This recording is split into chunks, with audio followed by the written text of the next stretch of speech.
Capacitor அப்படின்னா நம்ம அதிகப்படியாக நம்ம அந்த சீலிங் ஃபேனில் தான் நம்ம பார்த்துருவோம். பொதுவாகவே அந்த கெப்பாசிட்டர் வந்து சிங்கிள் ஃபேஸ் மோட்ரு, ஃபேன் இதில் தான் வந்து யூஸ் பண்ணுவோம். 3 ஃபேஸுக்கு மோஸ்ட்லி பவர் ஃபேக்டருக்கு மட்டும் தான் யூஸ் பண்ணுவோம்.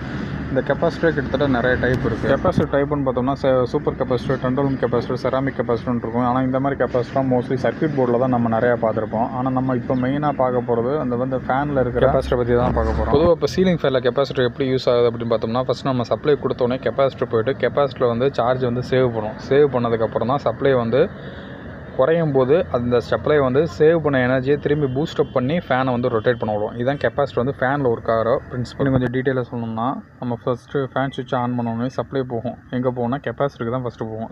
கெப்பாசிட்டர் போனதுக்கப்புறம் ஆக்சிலரி வைண்டிங் போகும். ஆக்சிலரி வைண்டிங் போனதுக்கப்புறம் ஃபேஸ் டிஃப்ரென்ஸ் நடக்கும். ஃபேஸ் டிஃப்ரென்ஸ் நடக்கும்போது மேக்னெட்டிக் ஃபீல்டு உருவாகி அதுக்கப்புறம் தான் ஃபேன் வந்து ரொட்டேட் ஆகும். இதுதான் கான்செப்ட்.